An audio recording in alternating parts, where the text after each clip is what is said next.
Good afternoon. My name is Harley Etienne. I'm an associate professor in the City and Regional Planning section, grad studies chair as well here at the Knowlton School. And it is my distinct pleasure to introduce tonight's speaker, Dr. Tyeshia Redden. Dr. Redden is an assistant professor of urban planning at the University of Toronto. There she examines spatial injustice and its relationship to the African diaspora, particularly through the lens of popular culture. Dr. Redden has authored articles that can be found in the Journal of the American Planning Association, the Journal of Planning History, Land, and Metropolitics.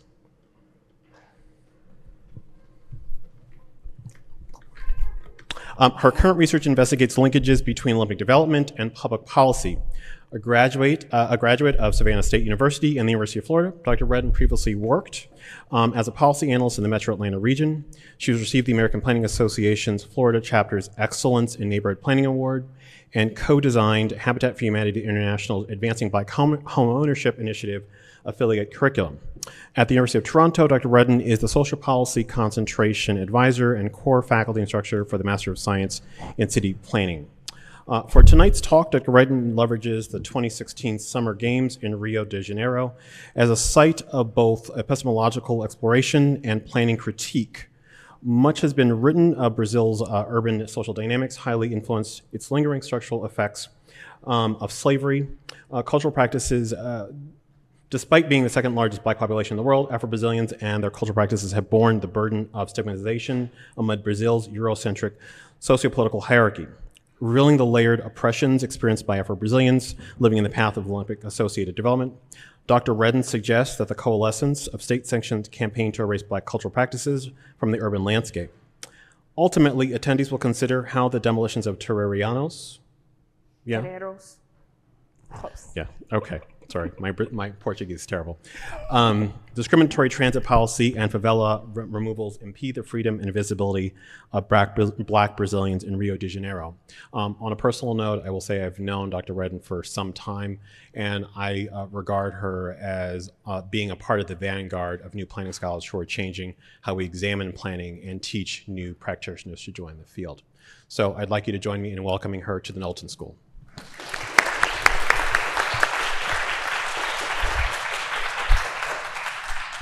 Thank you. That was a lovely introduction. You make me sound so learned. So thank you all for being with me tonight so I could tell you about my research. I've never really been one to lecture, so I hope you'll indulge me as I take you through this story that began with my doctoral research in Rio de Janeiro. And so first we have to start contextually, right? So the transatlantic slave trade moves millions of people. Right?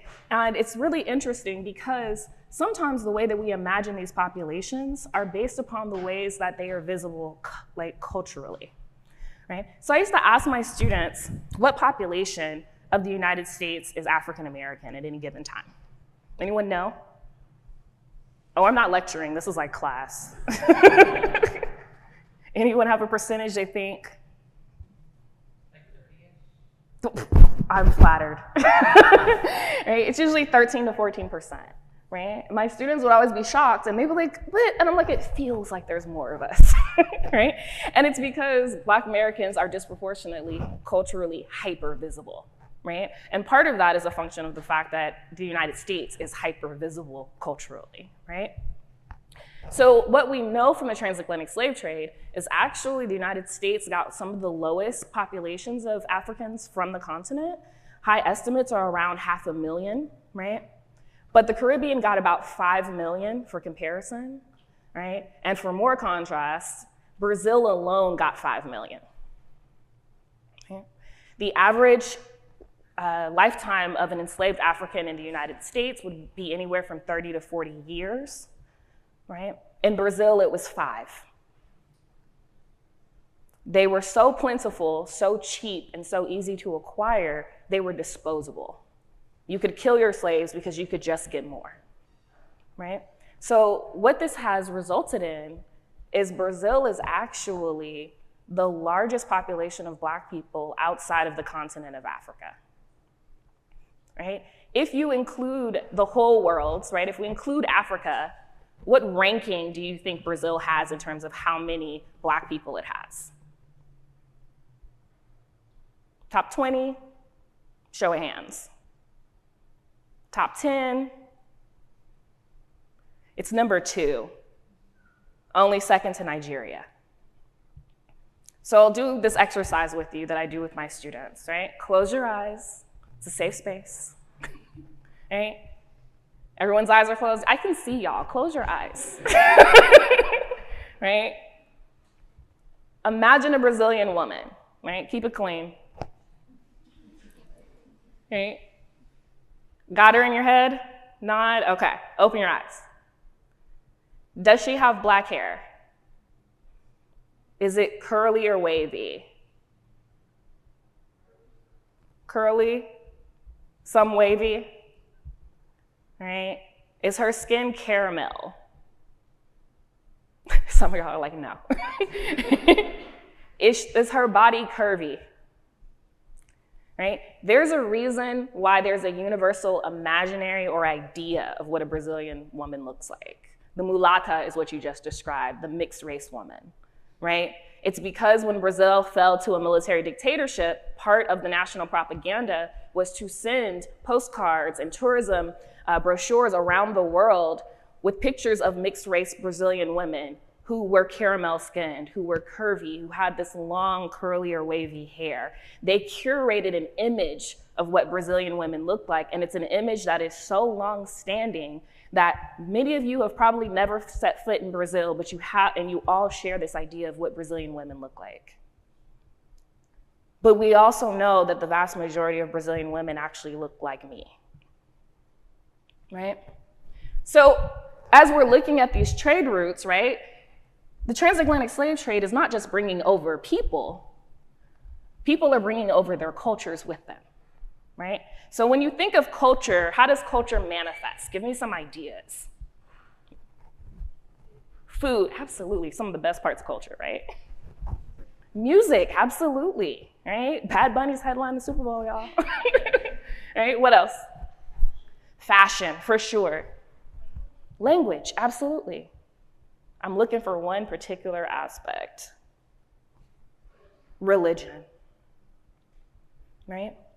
So when people were enslaved, their culture was shorn from them, right? Their hair was cut, their names were changed, their religions were outlawed, right? It was about breaking down someone's identity, right? All of you have names, right? If I told you that your name was no longer your name today, it would devastate your personal identity. You know how hard it is to let people call you something that you're not accustomed to being referred to as, right? My mother has never called me Tyeshia a day in her life. I am Ty, right? The one time she tried, it was awkward and I was traumatized, right? So we need to think about why this culture was stigmatized, right? So this is Rio, you know, not a bad place to do your dissertation if you know what I mean, right? So I read an article in The Guardian where the International Olympic Committee's president said that the Rio preparations for the 2016 Summer Games were the worst preparations in the Olympics history. And I love some mess. So I was like, let me read some more. And I ran into my advisor's office and I was like, you know how I was gonna do like a dissertation on workforce housing in Florida? Yeah, no. Like I wanna go to Brazil. And she was like, this is very exciting, very ambitious. Do you speak Portuguese? I was like, no, but I feel like we can work on that. So she pointed me in the direction of the Center for Latin American Studies. I found a secondary advisor who's a Brazilianista, and I enrolled in accelerated Portuguese. And then I realized the Olympics were in a few months, and I don't know if you're familiar, but it's a kind of like you gotta go when it happens type event. And so I jumped on a plane speaking a lot less Portuguese than I should have, with a notebook and a commitment that I was gonna crack this case wide open, that there were human rights abuses, planning issues, and I was gonna be the one to write the book on it and start my career as the preeminent professor on Brazilian urban planning, right? So I got to Rio, and there was a network of over 200 other academics who had already been there for 2 years. And they were like, oh, you're so late. You also don't speak Portuguese. And so I blended into the network. I started asking people what was going on. I started doing immersive site visits. And I realized that so much of my education had been very informative and descriptive, but it really just did not hold a candle to the actual realities on the ground, right? And so what you should know is that Brazil was the last country in the world to end slavery. It was in 1888, and it was under pressure from the British. They just started sinking slave ships, and Brazil took the hint. It then fell into a military dictatorship by the early 1930s. If you are a dictator, not that you guys would know anything about that these days, you might want to consolidate your political power. And nation making does not happen in a vacuum.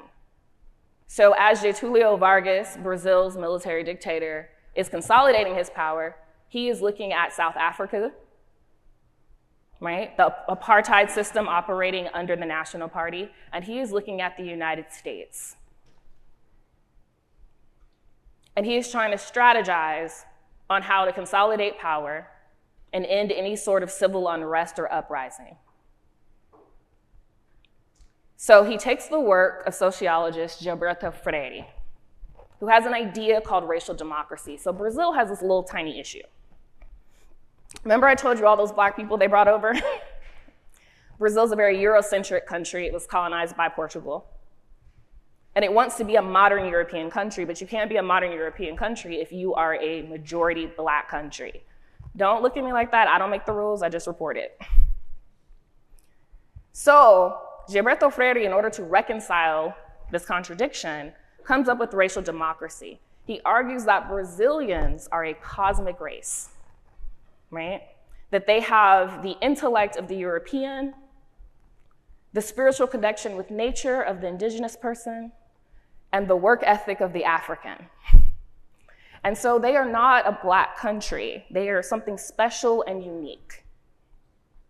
And he argues that unlike South Africa, unlike the United States, these races live together in harmony. We don't have violent uprisings and military takedowns like South Africa, which is not true. Brazil absolutely had that, right? We also don't have marches and sit-ins and civil rights protests like they do in the US. They absolutely had that too, right? But he publishes this, and Getulio Vargas is like, ooh, that's it. That's how I consolidate power. So at a time when there was much global turmoil about racial inequalities, Getulio Vargas, as a dictator, says, I'll just get rid of race. They won't be black, they won't be white, they'll be brasileiro. So he forges a Brazilian identity. And what this requires is that everything that is black has to become Brazilian, right? So Carnival has to be Brazilian, right? Feijoada, a food made of the scrap parts of pigs that have to be stewed down and seasoned well to make them edible and palatable, right? Scraps were given to slaves, so this is what they created out of it. Feijoada was eaten by black Brazilians, not white Brazilians. But now he makes it the national dish of Brazil. All Brazilians eat feijoada.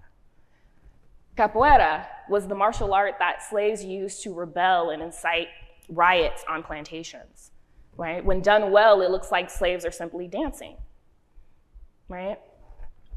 It was actually outlawed because it was used in a number of successful plantation uprisings. Getulio Vargas says, no. We'll remove the ban. We'll make capoeira the official martial arts of Brazil. Everyone will do it, right? So when people are now upset about social inequalities, it won't be because they're black, because no one will be black.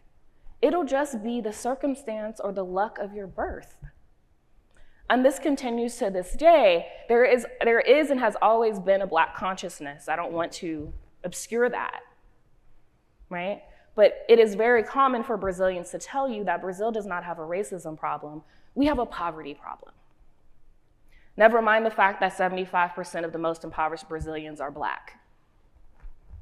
Right? And so I started to notice a trend, right? My friends are diverse, and by that I mean some are economists. And so hanging out with my friends, there was a lot of conversation about how the BRICS, this particular group of countries, had growing economies that were growing exponentially year over year. Anyone know which countries the BRICS are? You had your hand up, you in the yellow? Mm-hmm.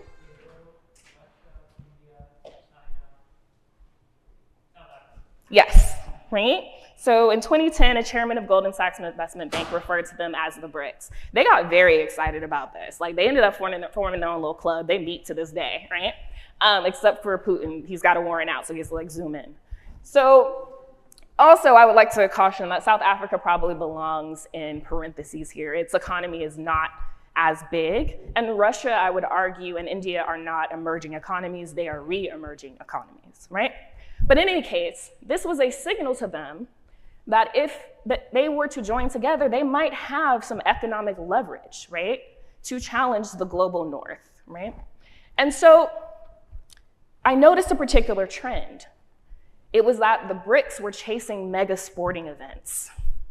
Russia was hosting the World Cup and then the Olympics. China hosted the Olympics. India was getting India was trying to get the Commonwealth Games. Brazil hosted the Pan American Games, then got the World Cup, then got the Olympics.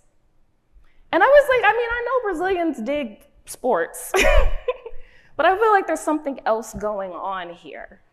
And it was.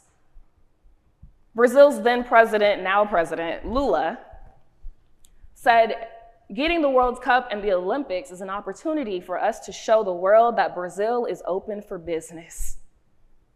Because what better way to advertise the potential for foreign investment than on the largest global stage available? And so Brazil was announced as the host of the 2016 Olympics. This would also come right after Brazil would host the 2014 World Cup. So very ambitious, right? Brazil's trying to host two mega sporting events, one after another. At the time, it seemed doable. When Lula was president, this is about 2009, Brazil's economy is growing exponentially. It's fifth in the world. Because of the leftist policies of Lula's administration, millions of people were coming out of poverty. It was a very optimistic time for Brazil, right? But by the time the World Cup came around in 2014, Brazil was in the worst economic recession of its history. By the time the Olympics would arrive, Rio would have to declare a state of emergency, declaring the city bankrupt. But they still had two shows they had to put on, right? So, I like to be familiar with the local customs, so I read Brazil's constitution. And let me tell y'all, it might be the best one in the world. Brazilians, their constitution was ratified in 1988. This is the fall of the military dictatorship. It has a right to housing, it has a right to healthcare. Y'all, it's got a right to leisure. Which makes sense because they gave us Carnival, right? And the urban planner in me, I was like, there is a urban policy section to the Constitution? Does the US know about this? Right? And so Article 182 states that urban property has a social function. And for someone like me who really digs social policy, I was like, oh, so land isn't just a commodity to be bought and sold? You guys recognize that people live on it too? That's novel. And the city statute within the urban policy article recognizes that there is a right to the city. It recognizes the role of the state and society in governing cities and addressing inequalities, collective interest playing a role in development policies, and particularly the legalization of land occupied by low-income residents. And I was like, I don't know if they know what's in their constitution, but that sounds like poor people can now own the land that they live on. Sounds like Brazil allows squatting. So I use this as sort of the policy framework for how I was approaching the conversation of the Olympics. And it led me to the favelas. So favelas are often imagined as like shanty towns, like you could push it and it would fall over, but that's actually not really the case. Favelas, you should think of them as like sweat equity, right? This is do-it-yourself housing because the private market doesn't profit enough from creating affordable housing, right? So people literally build their own housing. And many favelas have been long-lasting, so they've been around for decades at this point. Also, we tend to think of slums or informal settlements as being on the peripheries of urban centers. They actually aren't. So some are in Rio, right? But many of them cut straight through the core of the city, right? And so in one shocking turn of events, you actually be careful when you book Airbnbs in Rio, y'all. You might be booking yourself into a favela, as some of my students discovered one day. It turns out that in Rio, because many of these favelas are built on these sharp incline cliff sides, right? Because that's where people could afford to build housing, right? It wasn't commodified. Those places, although ridiculously dangerous, have some of the best views of the city. So what we are now seeing in Rio is actually some of the favelas are gentrifying. And so people are actually making speculative developments in the favelas. So there's about 600 favelas throughout the city of Rio. Rio is about 14 million in its metro area, so it's just under 2 New Yorks. And it's not even the largest city in Brazil. That would go to São Paulo, which is about 20 million, right? And so at any given time, Rio itself is dealing with hundreds of thousands of shortfalls in terms of housing units, right? So this is why people live in favelas. And I framed this as social engineering of mega sporting events.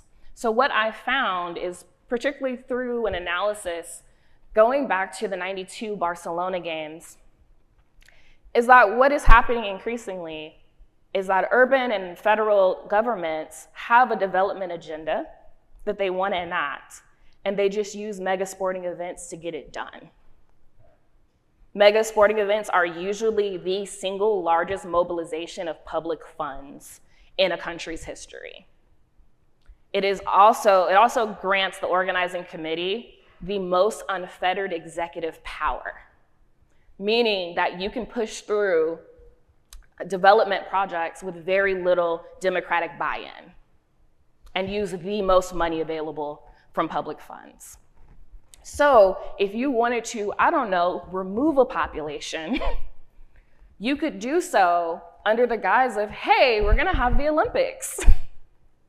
And this is what happened.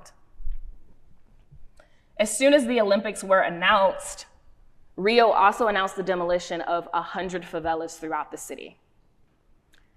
And I'm gonna tell you about one. So this is Vila Autodromo in Barra de Tijuca, which is the west zone of the city. If you've heard of Copacabana, Copacabana is the south zone of the city, okay? Most Afro-Brazilians live in the north and west zones of the city. They've been traditionally kept out of Copacabana, being the most touristy area and also the wealthiest area of the city. Rio is a reflection of Brazil's population, so it's about half Black, right? But the south zone of Rio is about 85% white. So I chose this favela because it was small and manageable. It hosted about 400 families, about 9,000 people. It was relatively stable. It had been here for about 40 years. It was built as the result of workers coming to the West Zone to build a state racetrack. And so they needed a place nearby to live. So they literally built a neighborhood for themselves. And so many of these homes have been improved over time. As you can see, they're like cement, they're brick, usually multi-story. Many of them were mixed use, so there would be maybe a family business on the first floor and housing above. Some of them even had swimming pools in the backyards, right?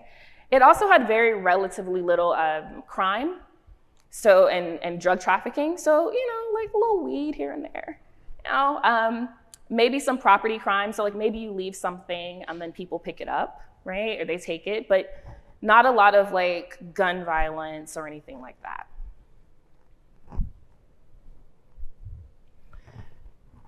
And this is the last reason I chose it, because it's right next to the Olympic Stadia. So 40 years ago, these people picked this relatively out-of-the-way place near this work site to build a neighborhood for themselves, where they would mostly be left alone. But when Brazil got the Pan American Games, it hoped to use those games as an opportunity to demonstrate that it could handle a mega sporting event. It hoped to use those games to prove that they could host the World Cup or they could host the Olympics. And when they got the Pan American Games, they tried to evict Vila Autodromo. But then the state of Rio stepped in and said, no, no, no. The Constitution says that land has a social function. So we are going to give all of these residents a 99-year lease. You cannot remove them. Sounds great, right? Until the state sold the lease to the city 5 years later. So when the Olympic Games were announced, Vila Autodromo found itself at ground zero of Olympic development planning. Waterfront property. So several things happened in quick succession. Rio hosted an urban design contest that would challenge different firms around the world to design their Olympic stadia. AECOM won. And what you can notice is Vila Autodromo is up there in the corner. AECOM actually, and I'm just gonna give credit to the planners, AECOM said, you know what, this is actually an opportunity for us to upgrade the favela and to put it on the city's utility grids. So this could be the lasting legacy of Olympic development, right? These people can have heating, cooling, they can have running water. The problem is, somewhere between Rio and Switzerland, where Lula took this bid design to the IOC, someone photoshopped the favela out of the picture.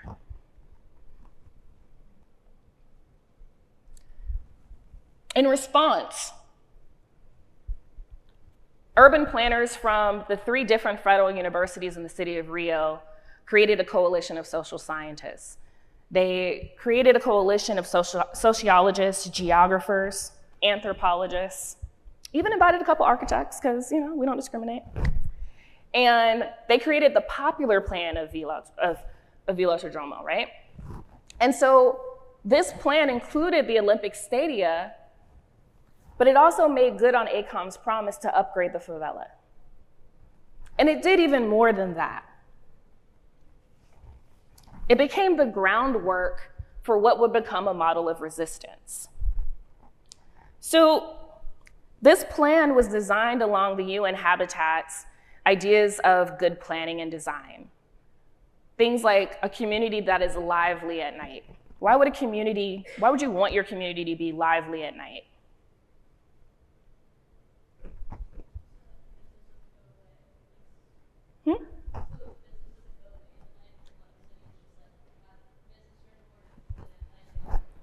And what's it like when a whole district of a city, the businesses all close at the same time? It's empty, it's dead. Do you feel safe walking down that street? Right? They also called for people to have equal access to clean air, to clean water. This would require the cleanup of the bay in front of their village, which is essentially had been having raw sewage dumped into it for decades. Right? The plan went on to win the 2013 Urban Age Award, which is jointly hosted by the London School of Economics and Deutsche Bank, and it was ignored. Demolitions began, people started being evicted. The popular plan had to be revised every time more people were removed from this favela. So it went from being a plan of 9,000 people to being a plan of 7,000 people, to being a plan of 4,000 people. By the time the Olympics arrived, it was a plan of 20 families. Their neighborhood had been demolished, razed, and burned to the ground. Their houses had been set on fire. They had endured the military police being unleashed on their community. Tear gas used against children. Elderly people having their heads bashed in. Women waking up with military police standing over them in their bedrooms in the middle of the night. And I was a really naive ethnographer back then. I remember writing this particular passage in my dissertation. And one of my friends saying, "That's not all you're gonna write, is it?" And I said, "That's what it is." And she said, "Do you really think that these military soldiers broke into these women's houses and just stood over them? Or do you think these women are too ashamed to tell you what happened next?" And so by 2016, only 20 families remained. They had been able to galvanize and use the visibility of the Olympic Games preparation to put pressure on the government, particularly the mayor's office, to rebuild their homes. So they got much smaller homes that were one story with a litany of design issues, particularly flooding. Most of the vegetation and the tree cover in the neighborhood had been cut down. Many of their neighbors had been displaced. People hailed it as a model of hope and resistance.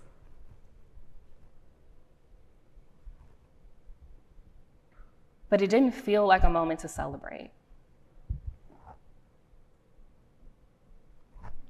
And so the games went on, and people were calling them Os Jogos Expulsão, the exclusion games. Because who were these games for? People were being evicted and assaulted throughout the city while the city was welcoming international tourists. I picked up a friend from the airport and I noticed all of the fencing along the route. And I realized they had put up fencing so tourists wouldn't be able to see the favelas on their way from the airport to the city. And it was familiar. Like when my hometown used to bus homeless people out of it at the start of the tourist season each year. And I kept feeling like I was missing something. But I kept thinking I couldn't be missing something because there were hundreds of other scholars who were on the ground, many more senior than I am. I can't possibly be missing something that they didn't catch. And I stayed. And I went to the opening ceremonies where people were fighting with the police outside of that stadium. And I pulled out my phone and I watched the opening ceremony broadcast on NBC on YouTube. And it was surreal to be amidst what was essentially turning into a full-scale riot outside the Maracanã Stadium, but to watch the favelas actually be praised and imagined during the opening ceremony. That Brazil was actually touting the favelas as this rhythmic, colorful, sensual place, even as it was demolishing them outside. I handed someone next to me a lighter, and they set an Olympic flag on fire. And my advisor was horrified. She was like, "You did what?" I was like, "Participant observation." I was in the moment. And the demolitions continued even after the Olympics. I flew back home in August of 2016, and my friends in Rio said, "You have to come back. They're still kicking us out." And so, as you can see from these pictures, they're demolishing homes of people who have nowhere else to go, so people come back and live in the rubble. We understand that poverty is often a problem that gets feminized. So instead of leaving, when women try to stay, state employees would say, "If you stay, we'll take your children."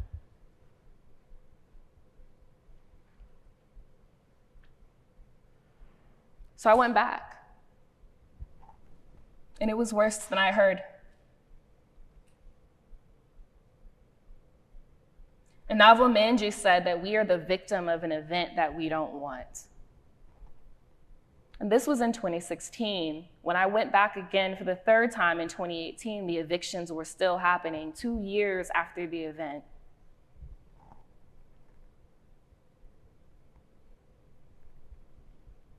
And I still had this nagging feeling that I had missed something.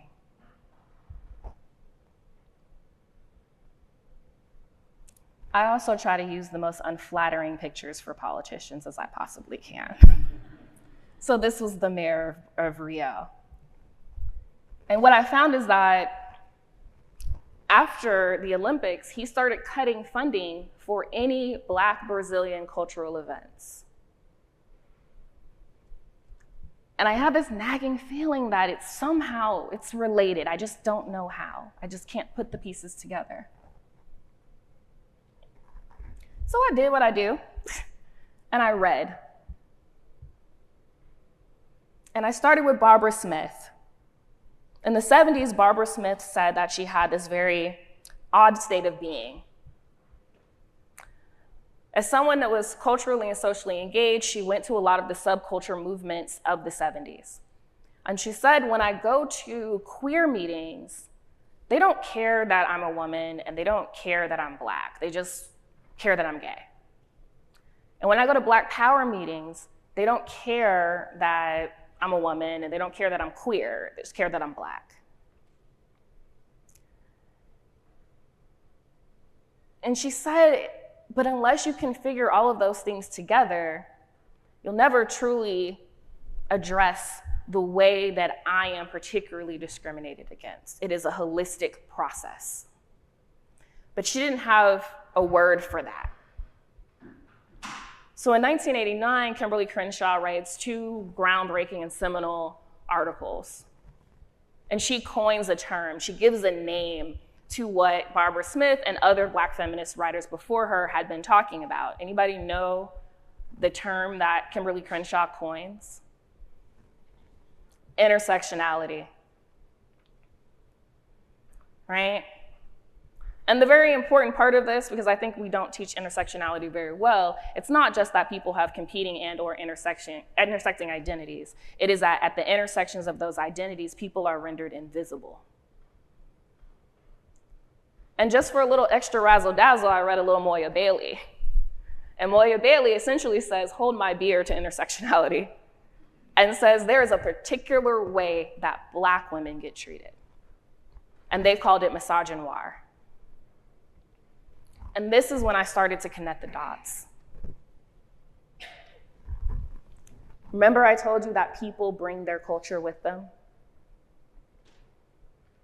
So those enslaved Africans brought over their cultural practices, particularly religious ones, which were also banned and outlawed. And you see them manifest in very similar ways throughout the African diaspora, as voodoo in Haiti, as Santeria in Cuba and Puerto Rico and the Dominican Republic, but in Brazil it is candomblé. And in each instance, these religious practices get vilified. They get stigmatized. I could bet that most of you in this room have heard of voodoo and it wasn't in a good way.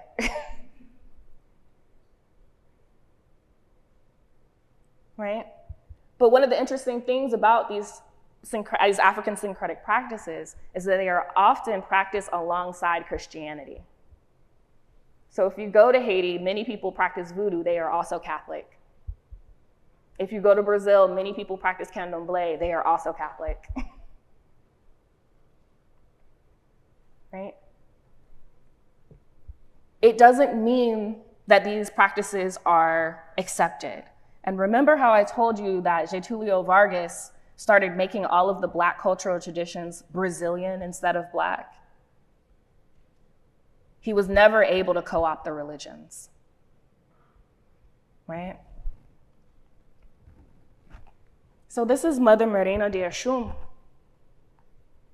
She's what we call a Mai, it means a mother. She's a practitioner of candomblé. Candomblé is a religion like many of these African syncretic religions where women play a predominant role. It is also usually matrilineal, with the practices of Candomblé being passed down from mother to daughter. Marina said, "I remember the day I got the call.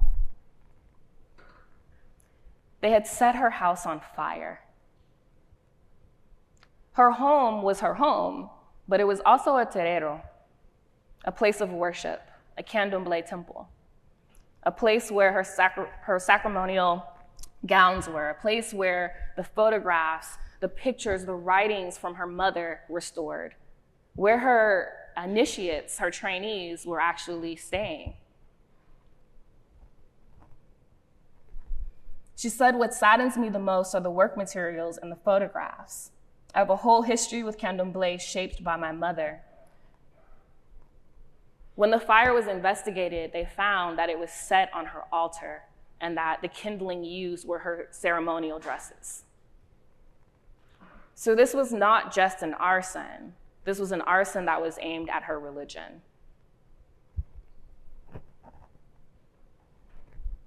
Mother Vivian de Souza,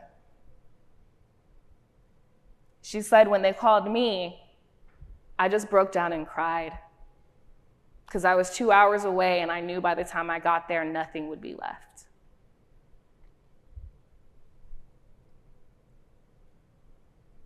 And then there's Heliosa. She lived in Vila Autodromo, where I had studied. She was a Candomblé priestess. And that's when I started to make the connection.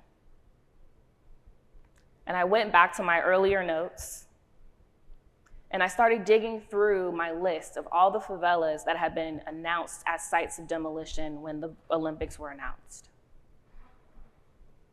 And then I checked in with people at Catalytic Communities, a nonprofit in Brazil on the ground working with favela residents. And then I went through their archives. And I realized not every favela in Rio had been slated for demolition, of course, but every favela that was had a Candomblé temple in it.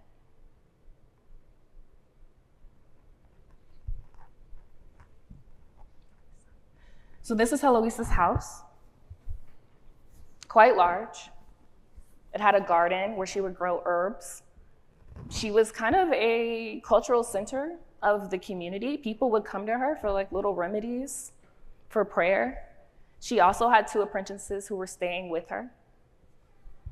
And so when she was told that she would have to be removed for the Olympics, residents had 2 options.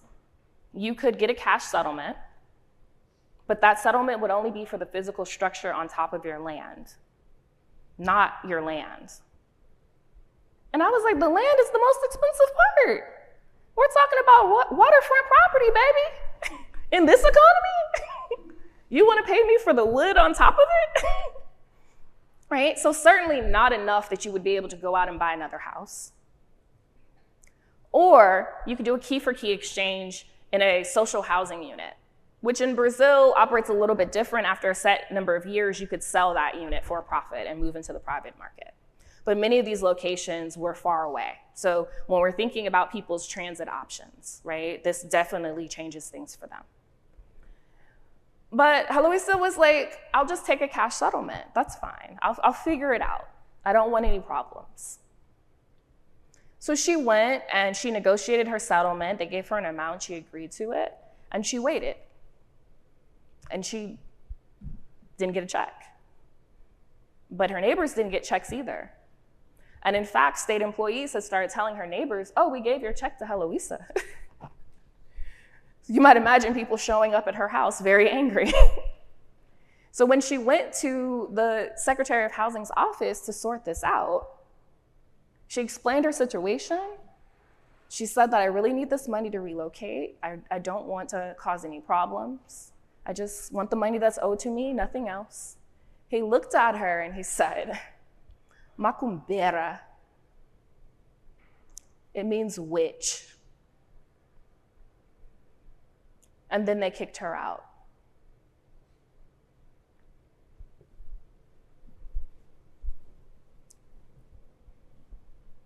She said, as a priestess, I've always fought for human beings and for nature.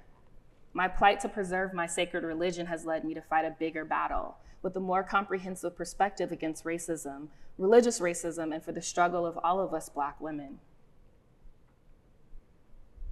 So I followed this story.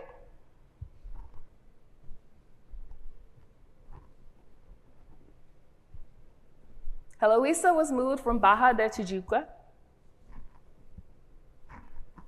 to Pedra, 2.5 hours out. But she was committed to starting over. And so she found herself in this neighborhood. And the plot of land that her house was on was next to a small river channel that was heavily polluted. And what we have to understand is that Heloisa's Orisha, the goddess that she represents, her patron saint, is a goddess of water. So she always has to live near water. So she took it upon herself. She thought this was a sign. This was a task from the goddess, that she should help clean this water up. She should renew it. And she had learned a thing or two being in Villa Autodromo because she had helped work with people on the popular plan. So she went to the city planning commission. She was actually able to create a plan for cleanup and actually get the funding for it. They also introduced her to local environmentalists at the local university who were willing to help her in this project. And it was going well. They had a little banner, y'all, right, to announce what they were doing so anyone in the community could see. They were starting to do environmental tests to see what exactly the water was contaminated with. They had also been using the funds that they received. They were also able to purchase some plants that they were going to plant in the water that would help with this, like a self-filtration process, right? And part of what they were told to do was also to take any kind of dead wood, any kind of branches, twigs, and to put them in the area that was like mostly mud, and that they would decay and would help grass grow, so it wouldn't be this muddy area, right? So she was very optimistic, right? And then someone burned it to the ground.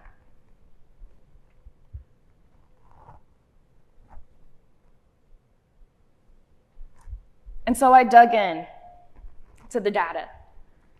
And I found that in 5 years, reports of religious discrimination grew by 5,000% in Brazil. And according to a Pew Foundation report of the world's most populous countries, Brazil went from being one of the countries with the lowest rates of social hostility with religious motivations to having one of the highest rates.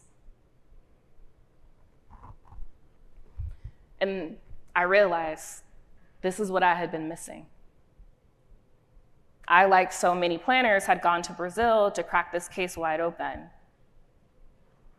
and felt really proud of myself for identifying and recognizing that it was mostly poor Brazilians that were adversely impacted by the forced evictions of the Olympics. It was Black Brazilians who were most impacted. I had completely missed the Black women who had been rendered invisible. The Black women who didn't have the resources to stay behind and become one of the 20 families who got a house again. The Black women who had simply not wanted any trouble and tried to get what money they could and relocated themselves somewhere else, only to be persecuted again.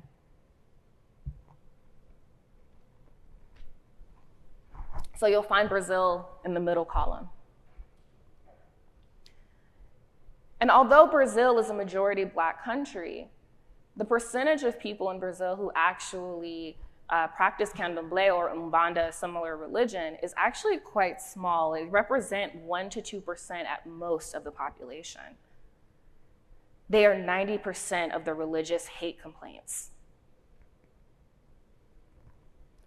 What I found was a whole treasure trove of statistics and data, even qualitative accounts of practitioners across the country, not just in Rio, who were being physically assaulted, who were having their houses burned down, who were being called witches. I also identified 5 national development projects that went through the areas in Brazil with the highest rate of candomblé practitioners. There was literally an assault on Black religions happening in plain view, and no one was seeing it for what it was.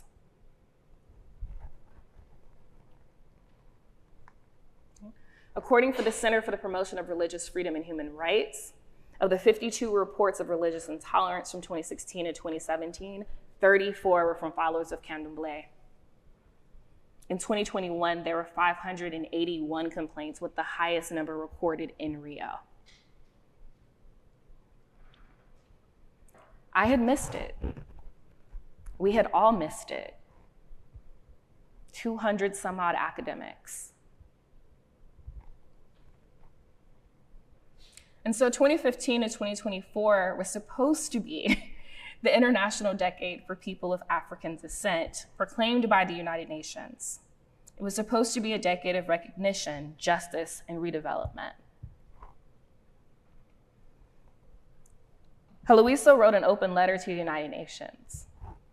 She said, "We've been living in pain, isolated from the so-called celebrations of a decade meant to honor us Black people. I do not know if I will survive this decade. I do not know if my faith brothers and sisters will survive this decade of Brazilian religious terrorism."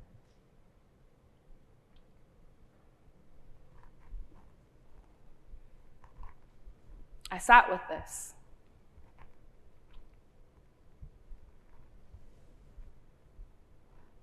I realized that urban planners do a great job of understanding how our decisions impact, shape, influence urban histories.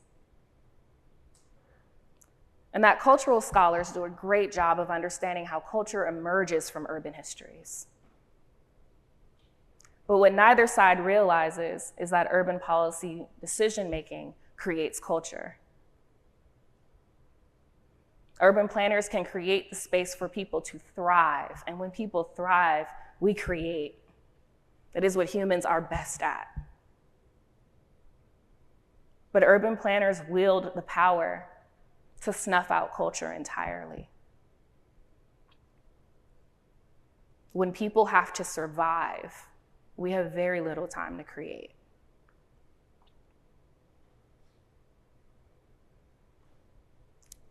It took me a long time to decide which part of my research I wanted to share with you all.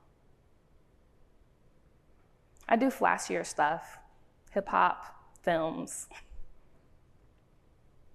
But I wanted this trip to be meaningful, not just for me, but also for you.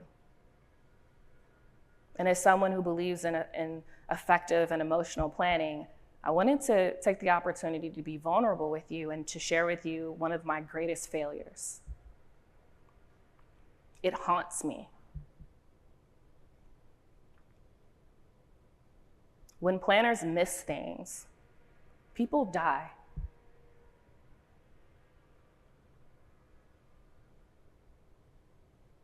It is such a horrible burden for such a rewarding profession. It is the first lecture that I give my master's in city planning students. And I want to thank you for giving me the opportunity to share it with you.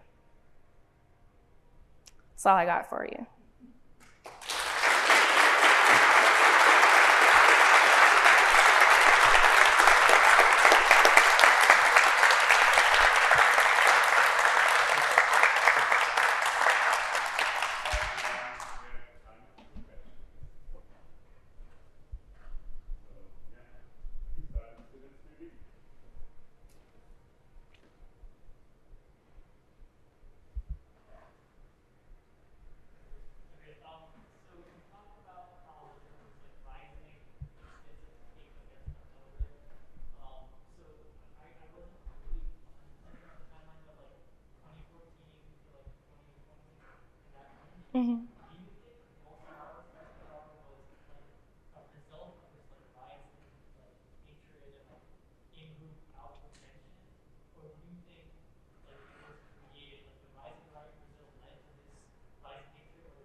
So we know that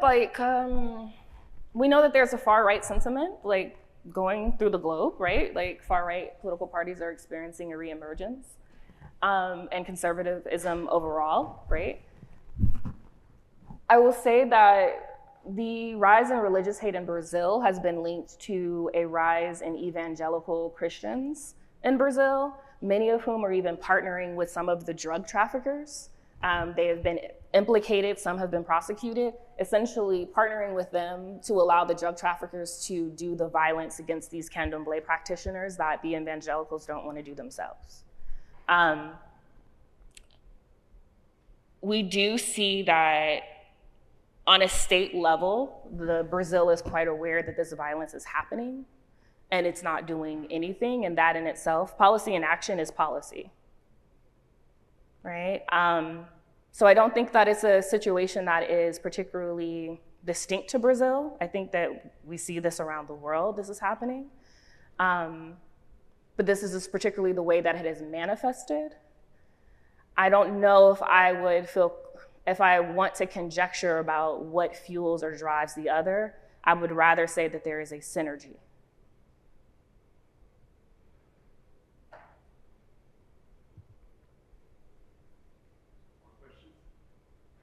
Since you're determining the ties to religion in Brazil, have you communicated with the other two other professionals that were there with you?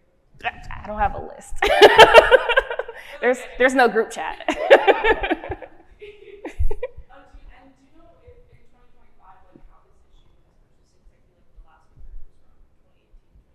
Yeah. Especially in the post-COVID world, like how has this continued to impact? It has worsened.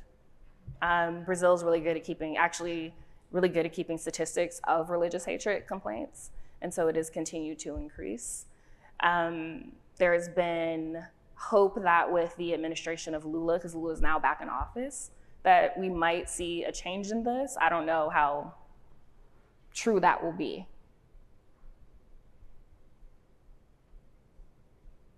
I hope that answers your question. Okay.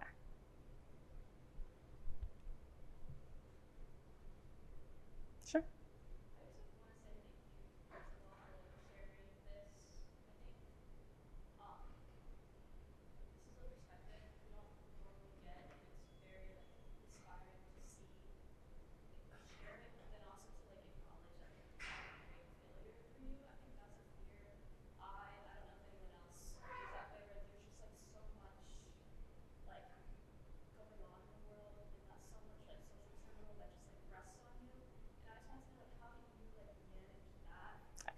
Yeah.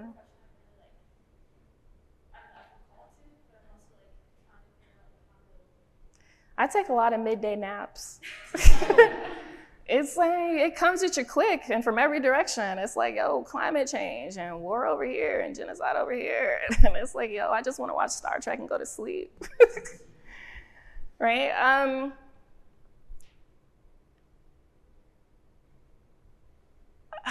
I'm a comic book head. I like to think of Avengers Age of Ultron. So for those who are unfamiliar, there's a scene where they're fighting all the bad guys and everyone's overwhelmed and Scarlet Witch is scared. And Hawkeye says, that's cool, you can stay here. I'll let someone know you're here eventually when we're done fighting. But if you walk out that door, you're an Avenger, right? And that's how I kind of train my students. It's overwhelming, it is burdensome. I'm someone who suffers from anxiety, right? So all the things happening in the world are daunting. And even the power that I wield as an urban planner is overwhelming. And I don't want to make a mistake because I understand how impactful that will be on people's lives, right? But if you get the planning degree, you're an Avenger, right? It comes with the territory. You just have to step up. And you don't have to step up alone because planners are very collaborative.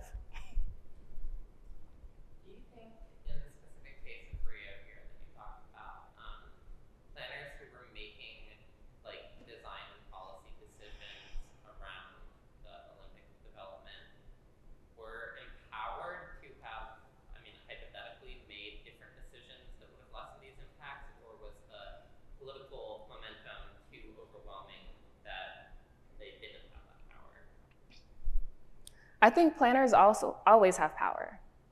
Sometimes the power is just in simply saying that I won't be a party to this, right? I've had planning projects in my professional career where people wanted me to actively discriminate against other people, like leave them out of this, and if they want their own study, they can pay for it. And my response, and the response of my collaborator, was, we can't do that. You'll have to find someone else, and I hope you don't find someone else to do that, right? I like to think the world of my profession, so I like to believe that no planner was like excited to do this, right? No planner did this. Someone photoshopped it. I mean, that was real. They really did Photoshop it, right? But I think it speaks to some of the larger professional questions that I'm glad you asked, because I think, frankly, we don't talk about enough the ethical concerns of being a planner. And frankly, the sacrifices that requires to remain on the right side of planning. So were there things that people could have done, maybe, or maybe they couldn't, maybe they shouldn't have done it at all. There's not a gentle way to forcibly evict people.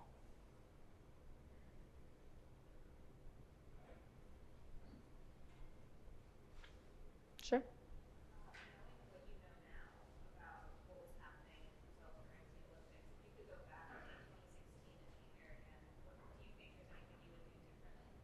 I would learn Portuguese, bruh. Right? A little, I would have had a more lead time to get that under. I would have asked better questions. But I think that's also something that if you ever do ethnography, that will always plague you. That like, you'll be like, oh, I could have asked this. I didn't ask this. I forgot to ask this. I should have asked this better, right? I also would have published my work. I did the research because I was there and it was important to do. I felt like I needed to do it, and also I needed to finish my dissertation, right? But I never published my research because I felt like, oh, there's so many other people here. Like, knowing what more could I possibly have to say about the topic that anyone else hasn't already covered? And so in a lot of ways, other people, and let me not misrepresent, other people have covered Heloisa's story as well, right? So it is out there. But I think that if I could do it all over again, I would have had more faith in my own distinct voice.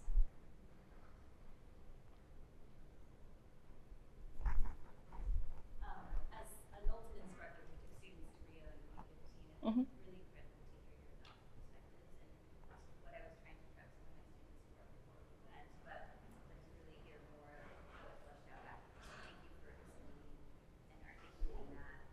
I'm curious, you found a particular lens that was very specific to Rio, Mm-hmm. and now through that lens, are you looking at other countries and or other races and religions of which similar So I haven't done another religion, but I have revisited my Rio work. I had a student, this is what happens, and you guys should keep this in mind, because sometimes y'all inspire us in a very corny way, right? I had a student who emailed me and was like, hey, Professor Redden, could you be on my dissertation committee? And I was like, sure, cool. They were doing like the Montreal Olympics. I was like, okay. And I met with them and I was like, oh, so like, why me? Because there's other people who do like Canadian work who might be of more experience. And they said, because like, you're the department's preeminent scholar on mega sporting events. And I was like, what? And I was like, my last paper was like on action research in communities. Like, what are you talking about? And they were like, I read your dissertation. And I was like, oh, that's so embarrassing. Right? And I think that what has happened now, because this student did this, is I went back and I revisited my dissertation, and that student and I are now co-writing papers from my dissertation on Rio and the Olympics. And so I haven't revisited religion, but I've revisited Rio. So we're working on a paper about Rio's Olympic opening ceremony as a semiotic text, as a development narrative. And we're also working on a paper called From Failure to Folly, where we talk about Rio's really overlooked bid for the 2004 Olympics, which actually ended up going to Athens. So yes, I haven't gone back to religion, but definitely am in the midst of Rio.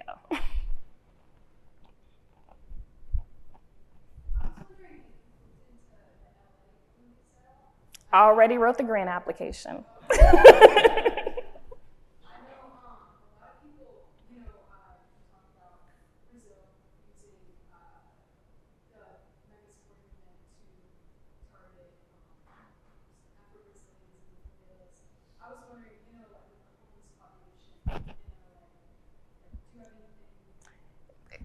All right, so we're in the early preliminary phases, but I'm looking at urban and political narratives regarding Los Angeles as a viable Olympic site amid the criminalization of the homeless, amid ICE immigration raids, amid military occupation of US cities.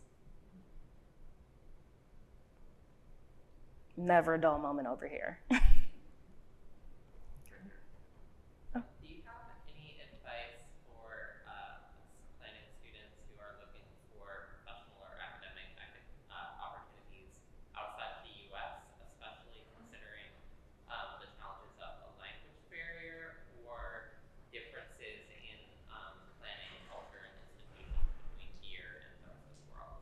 Sure, so I think that right now, what you should know is that particularly European countries, but some other places are developing federal slush funds to essentially recruit American-trained planners and among American-trained scholars generally, but planners definitely, right? I always tell people, like, if you can learn the language, but you will also learn a lot of the language on the ground. I spoke way better Portuguese once I was there and I had to ask someone where the bathroom was, right? And so that will come with time. And some of these, especially with professional opportunities, there's a lot of infrastructure in place to help you acclimate, to get you settled, so you're not just like dropped off somewhere and expected to kind of figure it out. So yeah. Right, we have time for one more question.